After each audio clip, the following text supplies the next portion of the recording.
بسم اللہ الرحمن الرحیم نحمدہ ونصلی ونسلم علی رسولہ الکریم اما بعد۔ معزز ناظرین و سامعین اکرام، السلام علیکم ورحمۃ اللہ وبرکاتہ۔ باب العلم انواریہ ایجوکیشنل سوسائٹی و جامعہ انواریہ حیدرآباد انڈیا کے زیر اہتمام تفسیر مظہری کا سلسلہ وار درس جاری ہے، اور اس میں سورہ بقرہ کی آیت نمبر 261 سے ہمارے درس کا آغاز ہے۔ اعوذ باللہ من الشیطان الرجیم، بسم اللہ الرحمن الرحیم۔ مثل الذین ينفقون اموالهم في سبیل اللہ كمثل حبة انبتت 7 سنابل في كل سنبلة 100 حبة واللہ یضاعف لمن یشاء واللہ واسع علیم۔ مثال ان لوگوں کی جو خرچ کرتے ہیں اپنے مالوں کو اللہ کی راہ میں، یعنی جو لوگ اپنا مال اللہ کی راہ میں خرچ کرتے ہیں، ان کی مثال ایسی ہے جیسے ایک دانہ جو اگاتا ہے 7 بالیں، اور ہر بال میں 100 دانے ہوں، اور اللہ تبارک یعنی ہر بالی کے اندر 100 دانے ہوں، اور اللہ تعالیٰ اس سے بھی بڑھا دیتا ہے جس کے لیے چاہتا ہے، اور اللہ تبارک و تعالیٰ وسیع بخشش والا جاننے والا ہے۔ سبیل اللہ سے مراد جو ہے جہاد یا اس کے علاوہ خیر کے راستے ہیں۔ پھر مثل الذین ينفقون اموالهم فی سبیل اللہ، تو یہ جو کہا گیا کہ 7 یعنی اس میں مضاف جو ہے محذوف ہے، یا یہ حذف مبتدا یا یہ حذف مبتدا میں ہوگا یا خبر میں ہوگا، جیسے مثل نفقۃ الذین ينفقون کمثل حبۃ، اس طرح کہا جائے، یا پھر یا مثلہم کمثل بادر حبۃ، تو مبتدا میں مضاف محذوف مانیں گے یا خبر میں مضاف محذوف مانیں گے۔ پھر اس کے بعد ہے انبتت 7 سنابل، 7 بالیاں جو کہا گیا، تو یہ مجازن کہا گیا، انبات کی نسبت حبتن کی طرف، مجازن جو ہے انبات کی نسبت حبتن کی طرف کی، کیونکہ عادتاً یہی اس کا سبب ہے کہ ایک دانہ اگاتا ہے 7 بالیں، جبکہ دانہ نہیں اگاتا، اللہ رب العالمین اگاتا ہے حقیقت میں، تو مجازن اس کی طرف نسبت کی گئی ہے، یعنی حبتن کی طرف نسبت کی، انبات کی نسبت، یعنی بالیاں جو ہے دانہ اگاتا ہے، یہ نسبت مجازی ہے، حقیقی نہیں، حقیقی معنی میں تو اللہ رب العالمین اگاتا ہے۔ پھر اس کے بعد کہہ رہے ہیں کہ 100 دانے، ہر بالی میں 100 دانے ہوتے ہیں، جس طرح دخن یعنی جیسے یعنی کنگنی باجرہ جو ہے کہ اس میں جو ہے ایک دانے سے 100 دانے اگتے ہیں، یعنی 7 بالیاں اگتی ہے، ہر بالی میں 100 دانے ہوتے ہیں، اور دوسری فصلوں میں ہوتا ہے۔ پھر اس کے بعد واللہ یضاعف لمن یشاء، جتنا دگنا کرنا چاہتا ہے اسے دگنا کرتا ہے، اللہ تبارک و تعالیٰ جتنا بڑھانا چاہتا ہے بڑھا دیتا ہے اپنے بندوں میں سے، دنیا اور آخرت میں جس کے حق میں چاہتا ہے۔ واللہ واسع علیم، اور وہ جو فضل اور احسان فرماتا ہے اسے تنگ نہیں کرتا، خرچ کرنے والوں کی نیتوں کو جانتا ہے، ان کی نیتوں کے مطابق انہیں بدلہ دیتا ہے۔ اگلی آیت کا نمبر ہے 262۔ الذین ينفقون اموالهم في سبيل الله ثم لا يتبعون ما انفقوا منا ولا اذى لهم اجرهم عند ربهم ولا خوف عليهم ولا هم يحزنون۔ جو لوگ خرچ کرتے ہیں اپنے مال اللہ کی راہ میں، پھر جو خرچ کیا اس کے پیچھے نہ احسان جتاتے ہیں، یعنی خرچ کرنے کے بعد نہ احسان جتاتے ہیں اور نہ دکھ دیتے ہیں، اور انہی کے لیے ثواب ہے ان کے رب کے پاس، اور نہ کوئی خوف ہے ان پر اور نہ وہ غمگین ہوں گے۔ امام بغوی رحمۃ اللہ علیہ نے کہا ہے کہ کلبی رحمۃ اللہ تعالی علیہ نے کہا ہے کہ حضرت عبد الرحمن ابن عوف رضی اللہ تعالیٰ عنہ نے 4000 درہم صدقہ کے طور پر حضور صلی اللہ علیہ وآلہ وسلم کی خدمت میں پیش کیے، عرض کی کہ میرے پاس 8000 درہم تھے، میں نے اپنے اور اہل و عیال کے لیے 4000 درہم رکھ لیے ہیں، میرے پاس 8000 درہم تھے، اس میں سے 4000 یعنی آدھے درہم اپنے گھر والوں کے لیے رکھ لیے ہیں، اور 4000 اللہ تعالیٰ کو قرض دیے۔ حضور صلی اللہ علیہ وآلہ وسلم نے فرمایا اللہ تعالیٰ ان میں برکت ڈالے جو تو نے اپنے پاس رکھے، اور ان میں بھی جو تو نے عطا کیے، جو تو نے دیا اس میں بھی برکت دے۔ حضرت عثمان غنی رضی اللہ تعالیٰ عنہ نے غزوہ تبوک میں 1000 اونٹ تمام سامان کے ساتھ پیش کیے تو یہ آیت کریمہ نازل ہوئی۔ حضرت عبد الرحمن ابن سمرہ رضی اللہ تعالیٰ عنہ نے کہا کہ غزوہ تبوک میں حضرت عثمان رضی اللہ تعالیٰ عنہ 1000 دینار لائے، انہیں حضور صلی اللہ علیہ وآلہ وسلم کی گود میں ڈالا۔ میں نے نبی کریم صلی اللہ علیہ وآلہ وسلم کو دیکھا کہ آپ اس میں ہاتھ ڈالتے ہیں اور الٹ پلٹ کرتے ہیں اور فرماتے کہ آج کے بعد عثمان رضی اللہ تعالیٰ عنہ جو بھی کام کرے وہ کام اسے نقصان نہیں دے گا۔ تو اللہ تبارک و تعالیٰ نے یہ آیت نازل فرمائی۔ امام احمد نے عبد الرحمن ابن سمرہ رضی اللہ تعالیٰ عنہ سے یہ روایت کی کہ اس میں نزول آیت کا ذکر نہیں، آیت کے نازل ہونے کا ذکر نہیں۔ انفاق یعنی خرچ کرنا اور احسان جتانا اور اذیت، انفاق اور احسان جتانے اور اذیت نہ دینے میں جو تفاوت ہے، یعنی خرچ کر کے احسان جتانے اور تکلیف نہ دینے میں جو فرق ہے، اس کو ذکر کرنے کے لیے ثم کا لفظ ذکر کیا۔ منو کا معنی ہے منو والا ازا جو آیت میں آیا ہے، تو اس کے معنی یہ ہے کہ جس پر احسان کیا جائے اس پر احسان کو شمار کرنا۔ ازا کا مطلب ہے کہ یہ کہنا کہ کتنے عرصے تک تو سوال کرتا رہے گا، مانگتا رہے گا، کتنے عرصے تک تو اذیت دیتا رہے گا یعنی تکلیف دیتا رہے گا، یا ایسے آدمی کے پاس احسان کو ذکر کرنا جس کی آگاہی کو یعنی جس کے پتہ چلنے کو وہ ناپسند کرتا ہو، پسند نہیں کرتا ہو۔ امام بغوی رحمۃ اللہ تعالیٰ علیہ نے کہا ہے کہ عبد الرحمن بن زید بن اسلم رحمۃ اللہ علیہ نے کہا کہ میرے والد کہتے کہ جب تو کسی آدمی کو کوئی چیز دے اور تو یہ دیکھے کہ تیرا سلام کرنا اس پر ثقیل ہے یعنی بھاری ہے تو اسے سلام نہ کر۔ یہاں فا ذکر نہیں کی جبکہ مبتدا میں شرط کے معنی پائے جاتے ہیں، ولا خوف علیہم ولا هم يحزنون، فلا هم يحزنون نہیں کہا، ولا هم يحزنون کا، فا کا ذکر نہیں، جبکہ مبتدا میں شرط کے معنی پائے جاتے ہیں۔ تو اس بات کا شعور دلانے کے لیے، احساس دلانے کے لیے کہ وہ اس کے اہل ہیں، لائق ہیں، اگرچہ وہ ایسا نہ کرے تو ان کا کیا حال ہوگا جب وہ ایسا کریں گے۔ اگلی آیت کا نمبر ہے 263۔ قول معروف ومغفرۃ خیر من صدقۃ یتبعها اذی واللہ غنی حلیم۔ اچھی بات کرنا اور غلطی معاف کر دینا بہتر ہے اس صدقے سے جس کے پیچھے دکھ پہنچایا جائے، اور اللہ تعالیٰ بے نیاز ہے، بڑے حلم والا ہے۔ اللہ رب العالمین حلیم ہے، حلم والا ہے۔ اچھا کلام اور سائل کو اچھا جواب۔ کلبی رحمۃ اللہ علیہ نے کہا ہے کہ قول معروف کا مفہوم یہ ہے، اس کا مطلب یہ ہے کہ عدم موجودگی میں کسی بھائی کے لیے اچھی دعا کرنا، یعنی اس کی غیر موجودگی میں، اس کے نہ ہوتے ہوئے اس کے لیے اچھی دعا کرنا۔ ضحاک رحمۃ اللہ علیہ نے کہا ہے کہ دو آدمی جن کے درمیان افتراق اور جدائی ہے، جن کے درمیان افتراق یعنی دوری اور جدائی ہے، ان میں مصالحت کی کوشش کرنا، ان میں یعنی صلح کی کوشش کرنا، اصرار کرنے والے سائل کو اچھی طرح جواب دینے کے ساتھ اس سے صرف نظر کرنا، یعنی اصرار کرنے والے سائل جو یعنی آپ سے بار بار مانگ رہا ہے اس کو اچھی طرح جواب دیا جائے، اور اس سے صرف نظر کرنا، اس کو اچھی طرح جواب دینے کے ساتھ اس سے صرف نظر کرنا یعنی نظر پھیر لینا۔ بغوی رحمۃ اللہ علیہ نے کہا کہ سائل پر اس کی تنگ دستی چھپاتا ہے، سوال کرنے والے پر اس کی تنگ دستی چھپاتا ہے اور اس کی بے عزتی نہیں کرتا۔ بعض علماء نے فرمایا کہ اچھے جواب کے ذریعے اللہ تعالیٰ سے بخشش کو پانا۔ ایک قول یہ کہا گیا ہے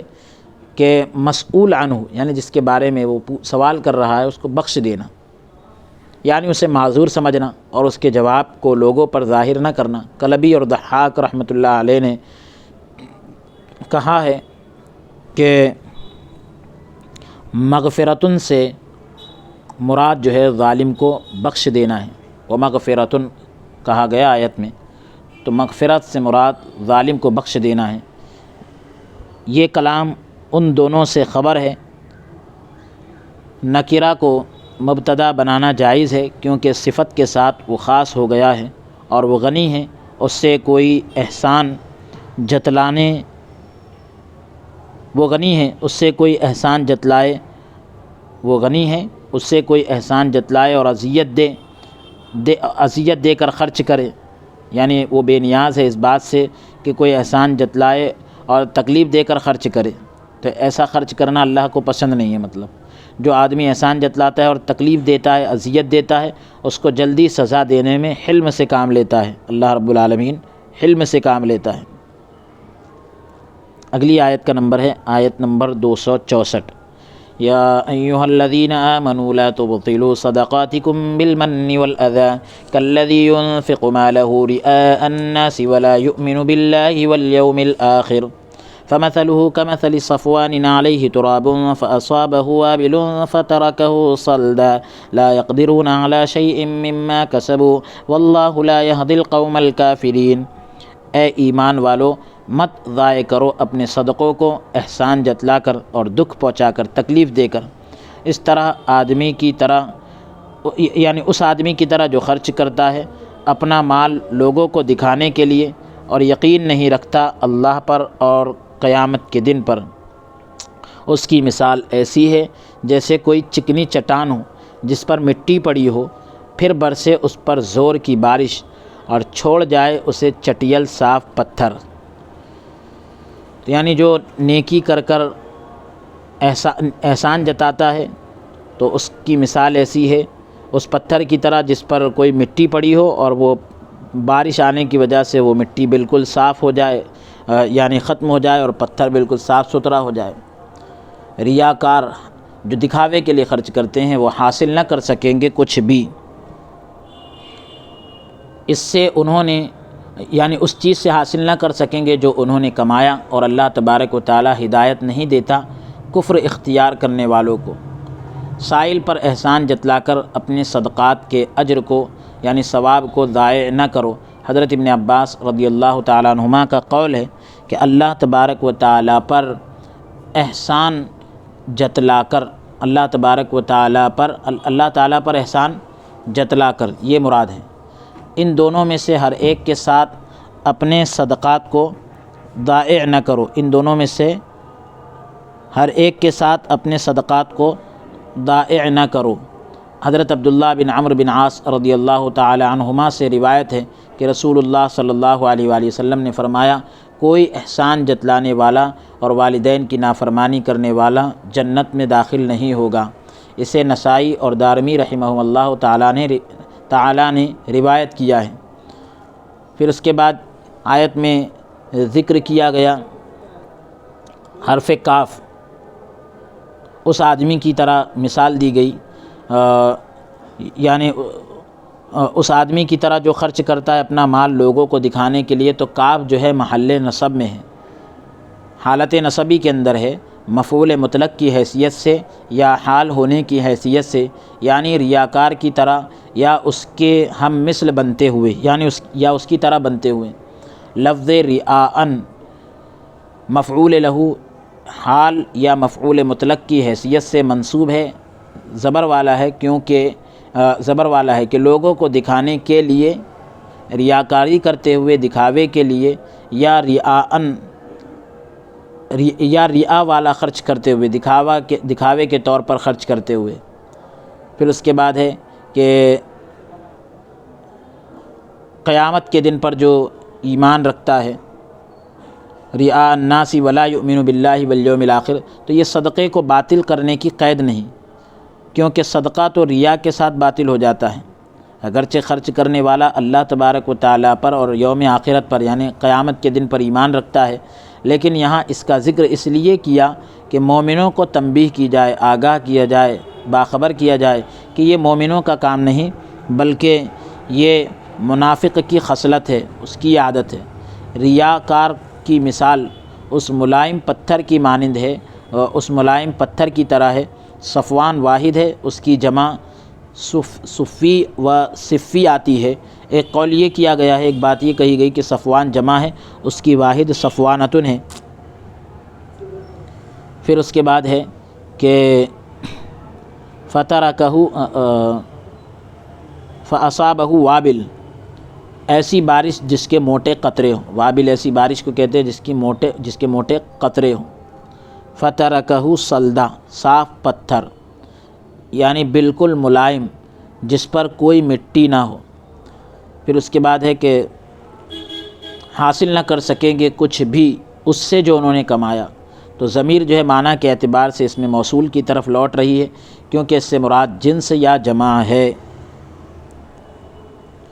یعنی وہ آخرت میں کسی بھی ایسی چیز سے نفع اٹھانے یعنی فائدہ اٹھانے کے قابل نہ ہوں گے جو انہوں نے دنیا میں کمایا،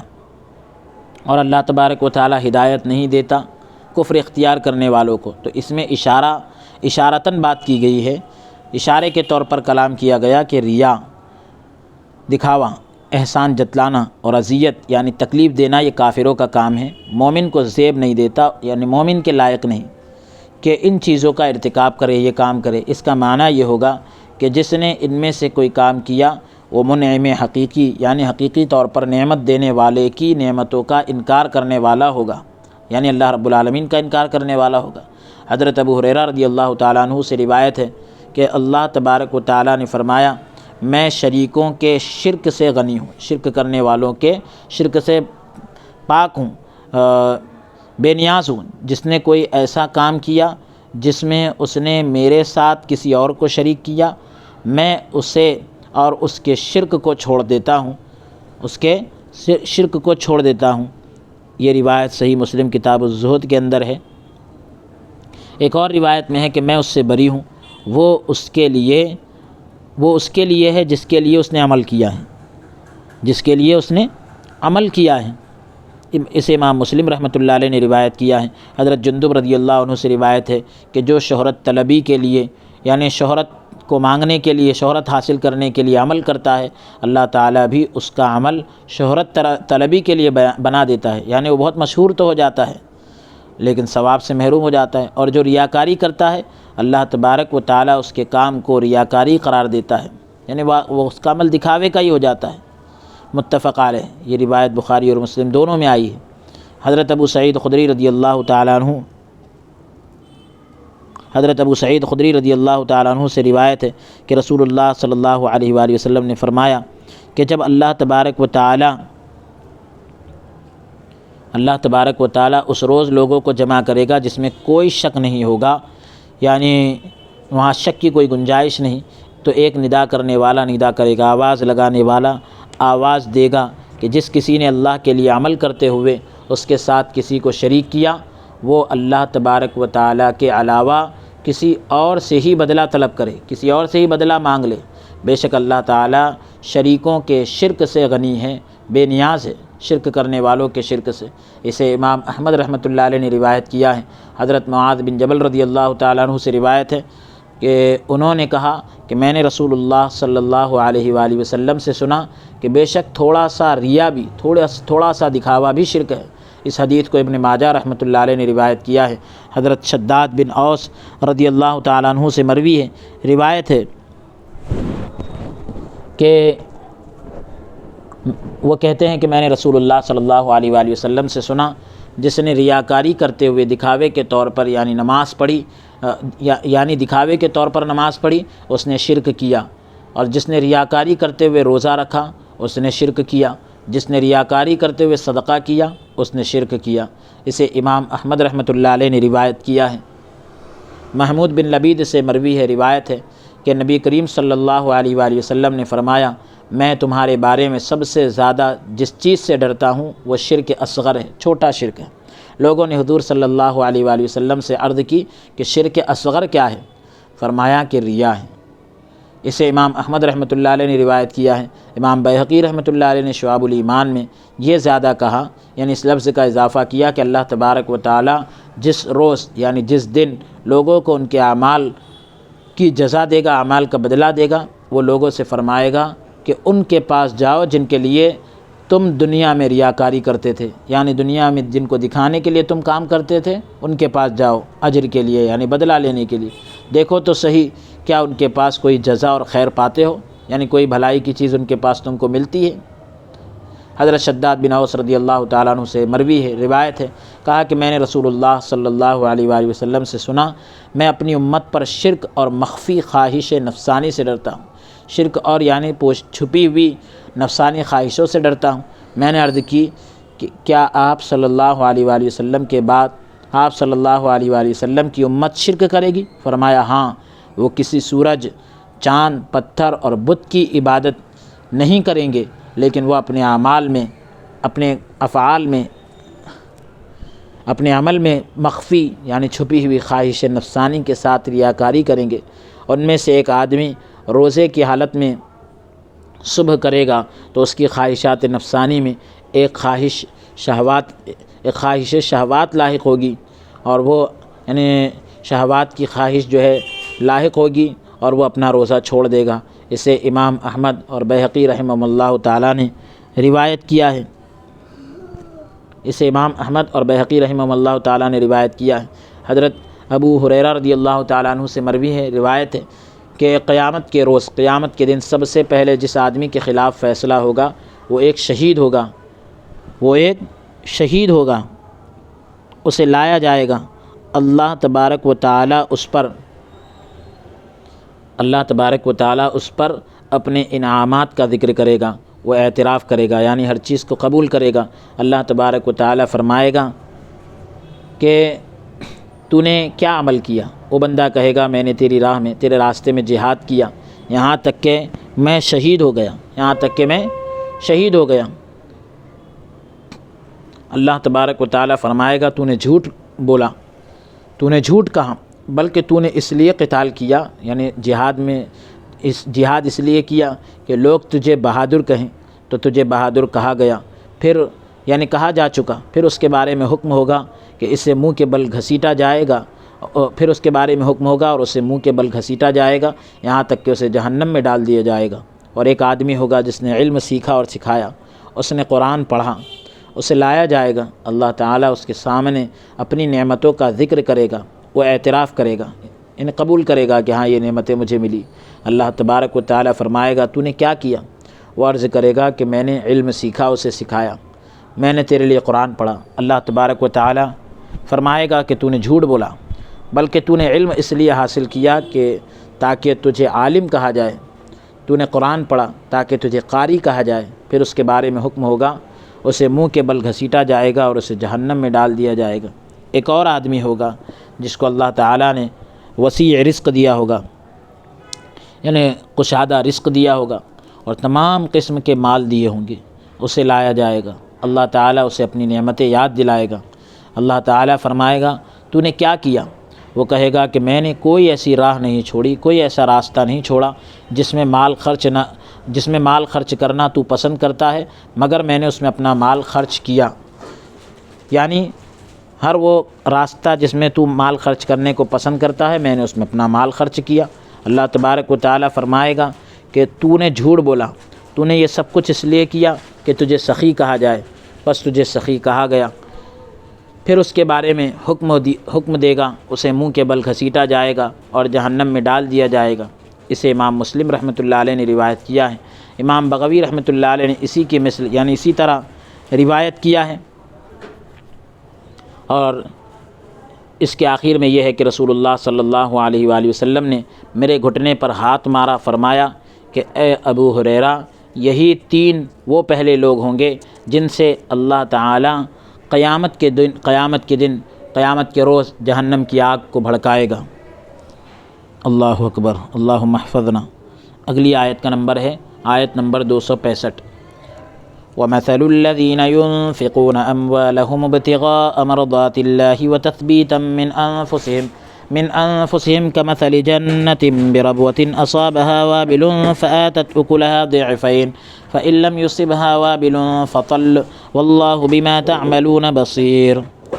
اور مثال ان لوگوں کی جو خرچ کرتے ہیں اپنے مال کو اللہ کی خوشنودیاں حاصل کرنے کے لیے، اللہ کی رضامندی حاصل کرنے کے لیے، اور اس لیے خرچ کرتے ہیں تاکہ پختہ ہو جائیں ان کے دل۔ ان کی مثال اس باغ جیسی ہے، اس باغ کی طرح ہے جو ایک بلند زمین پر ہو، ایک اونچی زمین پر ہو، برسا ہو اس پر زور کا مینہ، یعنی اس پر زور کی بارش برسی ہو تو لایا ہو وہ باغ دگنا پھل، یعنی بارش برسی اور اس بارش کی وجہ سے وہ باغ میں ڈبل پھل آئے، اور اگر نہ برسے اس پر بارش تو شبنم ہی کافی ہو جائے، اور اللہ تبارک و تعالی جو تم کر رہے ہو سب دیکھ رہا ہے۔ اب اس آیت میں ہے ابتغاء مرضات اللہ، یعنی اللہ تعالیٰ کی رضا کو طلب کرنے کے لیے، وتثبیتا من انفسہم، تاکہ پختہ ہو جائے ان کے دل۔ اسلام کو مضبوط بنانے کے لیے اللہ تبارک و تعالیٰ نے جزا کا وعدہ کیا ہے، بدلے کا جو وعدہ کیا ہے،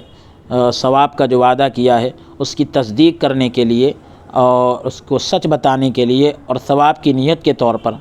اس کا معنی یہ بھی ہو سکتا ہے کہ مال کو محفوظ کرنے کے لیے، کیونکہ حقیقت میں باقی رہنے والا مال وہی ہے جو آخرت میں انسان کو نفع دے، فائدہ دے، باقی سب ہلاک ہونے والا ہے۔ حضرت عبداللہ ابن مسعود رضی اللہ تعالیٰ عنہ سے روایت ہے کہ رسول اللہ صلی اللہ علیہ وآلہ وسلم نے فرمایا، تم میں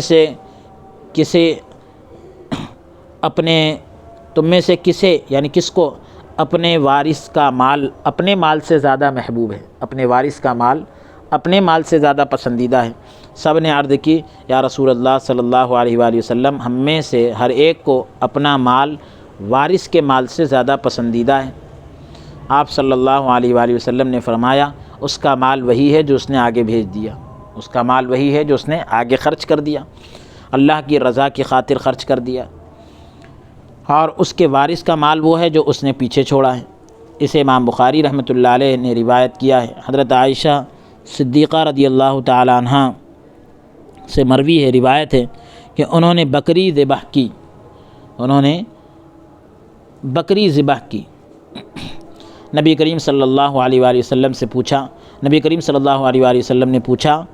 کہ اس میں سے کیا بچا ہے؟ حضرت عائشہ صدیقہ رضی اللہ عنہا نے عرض کیا، ایک بازو کے سوا، ایک بازو کے علاوہ، ایک شانے کے علاوہ کچھ نہیں بچا۔ رسول اللہ صلی اللہ علیہ وآلہ وسلم نے فرمایا، بازو کے علاوہ سب باقی ہے، بازو کو چھوڑ کر سب بچا ہے۔ امام ترمذی رحمۃ اللہ علیہ نے اسے روایت کیا ہے اور اسے صحیح قرار دیا ہے، یعنی جو تم نے خرچ کیا ہے وہی باقی رہ گیا ہے۔ اس کے بعد ہے من وتثبیتا من انفسہم، تو کہہ رہے ہیں کہ من جو ہے ابتدائیہ ہے،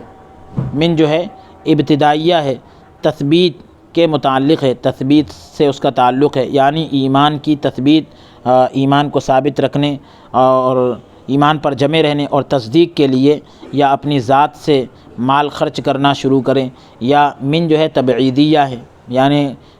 کچھ حصہ، کچھ کو بیان کرنے کے لیے، یا ظرف مستقر ہے، محذوف مفعول کی صفت ہوگا۔ معنی یہ ہوگا کہ اپنے آپ میں سے کسی چیز کو ایمان پر ثابت کرنے کے لیے، کیونکہ نفس کی کئی قوتیں ہیں، کئی طاقتیں ہیں، کئی صلاحیتیں، بعض مال خرچ کرنے کا مبدا یعنی بنیاد، اور بعض جو ہے روح خرچ کرنے کا مبدا، بعض جو ہے مال خرچ کرنے کا مبدا ہوتا ہے، اور بعض جو ہے روح خرچ کرنے کا مبدا ہوتا ہے۔ مال جو ہے روح کا جڑوا ہے، مال جو ہے وہ روح کا جڑوا ہے۔ جس نے اللہ تعالیٰ کی رضا کی خاطر اللہ کو راضی کرنے کے لیے مال خرچ کیا تو اس نے اپنے بعض کو یعنی کچھ حصے کو ایمان پر مضبوط کر دیا، اور جس نے مال اور روح دونوں کو خرچ کیا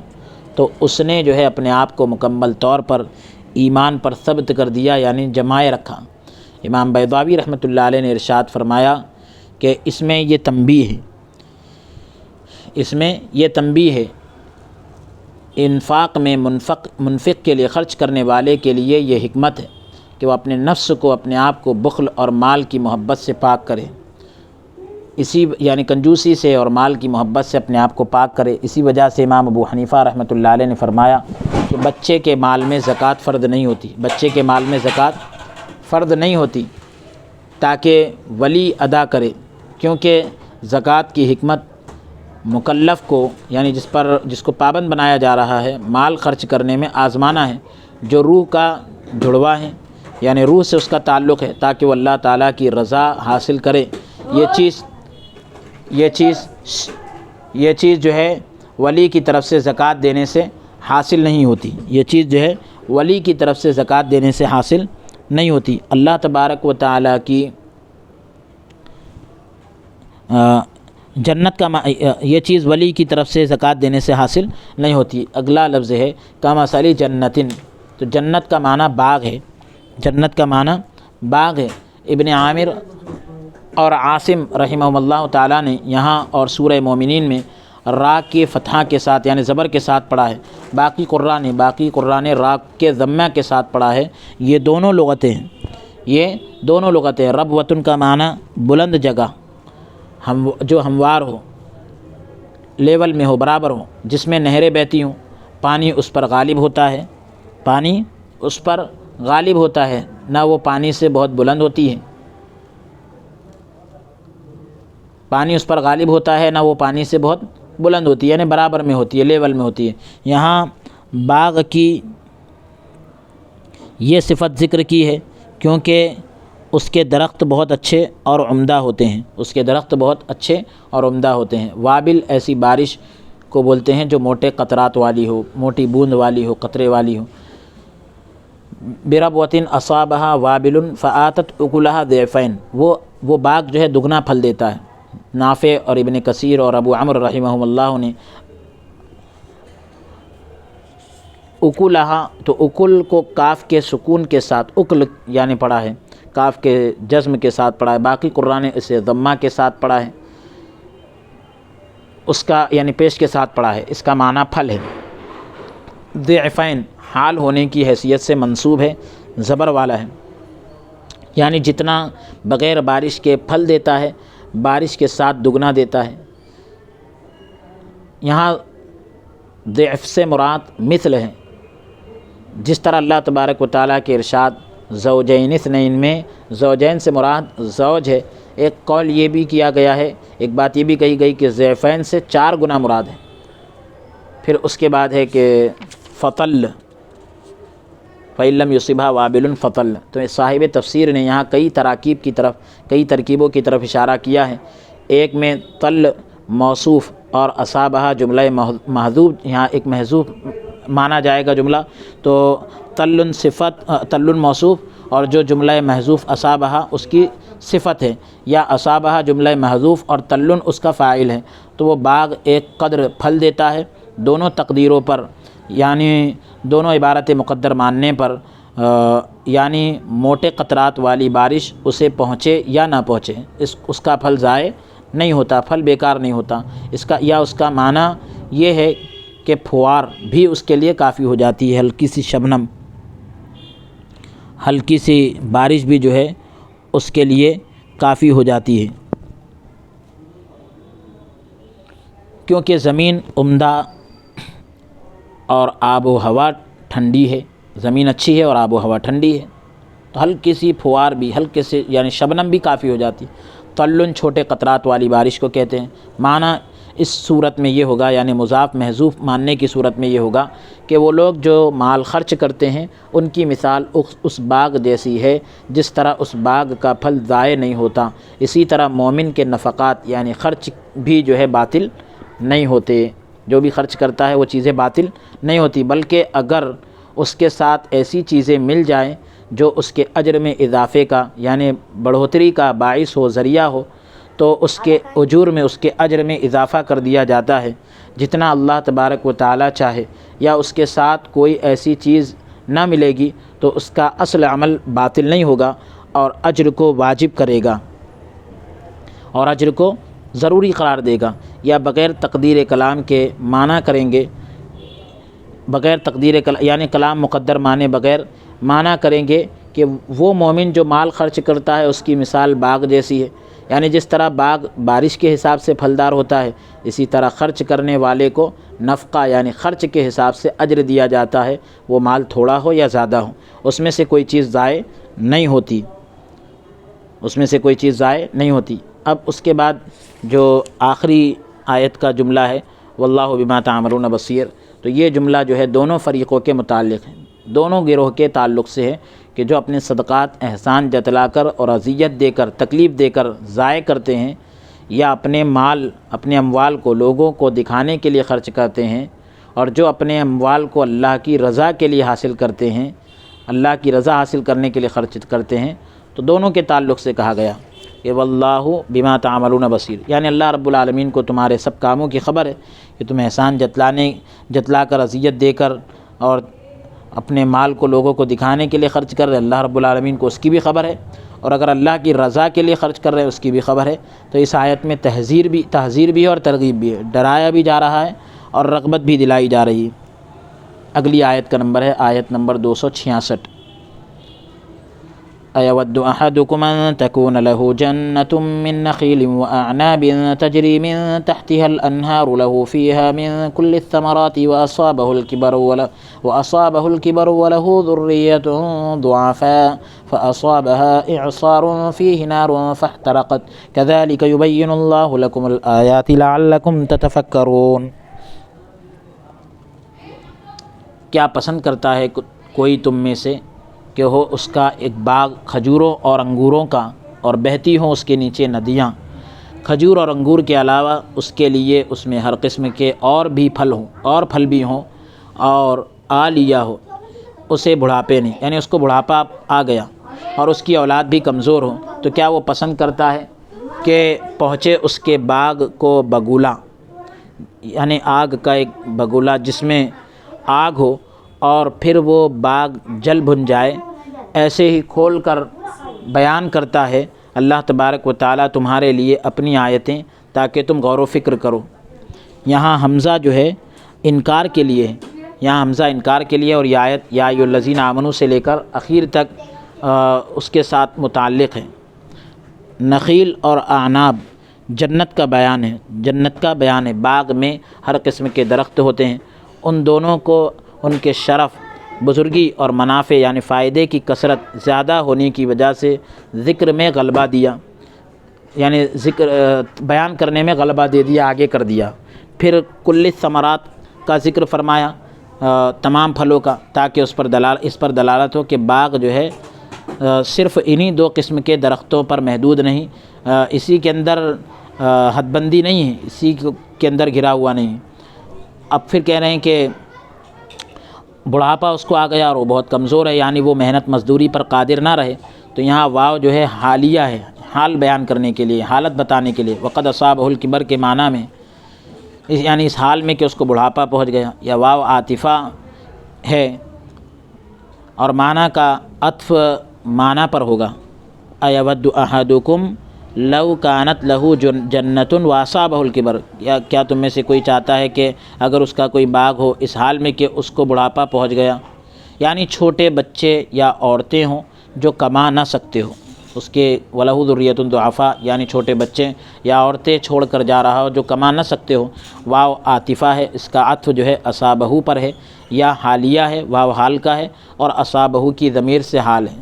یعنی اس حال میں کہ اس کے چھوٹے بچے ہوں۔ اعصار فاصابہ اعصار،